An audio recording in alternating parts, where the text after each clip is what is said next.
ଆଜି ଚାଲ ବନ୍ୟଜନ୍ତୁ ଆଉ ଗୃହପାଳିତ ଜନ୍ତୁ ଉପରେ ବା ପଶୁ ଉପରେ ଜାଣିବା। ଚାଲ ଆଜି କିଛି ପଶୁ ପକ୍ଷୀ କେ ବଣରେ ରୁହନ୍ତି କିଏ ଘରେ ରୁହନ୍ତି ତାରି ଉପରେ ଜାଣିବା। ତମେ ଜାଣିଛ କୋଉମାନେ ବଣରେ ରୁହନ୍ତି କୋଉମାନେ ଘରେ ରୁହନ୍ତି? ଚାଲ ସେ ବିଷୟରେ ଆଜି ଜାଣିବା। କହିଲ ଘୋଡ଼ା କୋଉଠି ରୁହେ? ବାଘ ଆଉ ଗଣ୍ଡା କୋଉଠି ରୁହେ? ଗଣ୍ଡା କୋଉଠି ରୁହେ? ବଣରେ ରୁହେ। ଓଟ ବଣରେ ନା ଘରେ?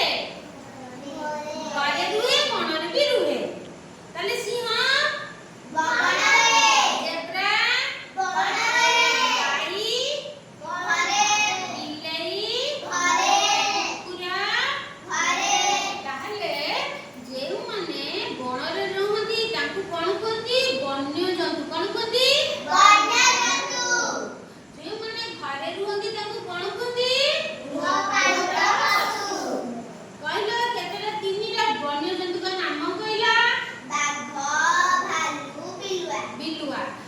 ଘରେ ଯୋଉ ରୁହନ୍ତି ଦିଟା କହିଲ ତାର ନାମ ଗୃହପାଳିତ ପଶୁ ନାମ?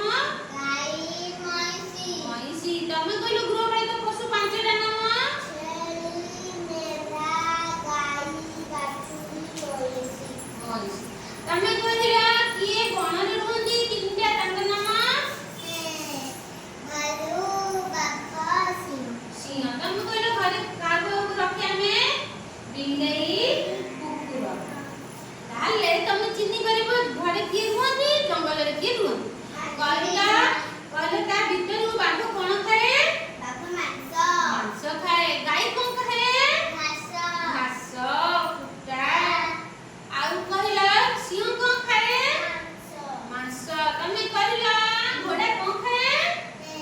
ଘୋଡ଼ା ଖାଏ ଘାସ। ତମେ କହିଲ ଓଟ କଣ ଖାଏ? ଡାଳ ପତ୍ର। ଓଟ କଣ ଖାଏ? ଡାଳ ପତ୍ର। ତାହେଲେ ମାଂସ ଯିଏ ଖାଆନ୍ତି ତାଙ୍କୁ କଣ କୁହନ୍ତି? ମାଂସାଶୀ ପ୍ରାଣୀ। ଯିଏ ଘାସ ଡାଳ ପତ୍ର କୁଣ୍ଡା ଚୋକଡ଼ ଏଗୁଡ଼ା ସବୁ ଖାଆନ୍ତି ତାଙ୍କୁ କଣ କୁହନ୍ତି? ଶାକାହାରୀ ପ୍ରାଣୀ। ଯିଏ ଘାସ ପତ୍ରରେ ଖାଆନ୍ତି ତାଙ୍କୁ କୁହନ୍ତି ଶାକାହାରୀ।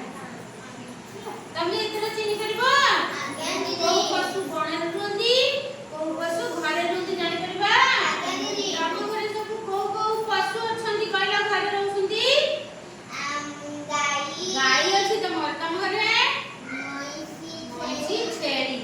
ତାହେଲେ ତମେ ଏଥର ଚିହ୍ନି ପାରିବ ଘରେ କିଏ ରୁହନ୍ତି ଆଉ କିଏ ଜଙ୍ଗଲରେ ରୁହନ୍ତି। ସମସ୍ତେ ଭଲ ଭାବରେ ଜାଣିଥିବାରୁ ତମମାନଙ୍କୁ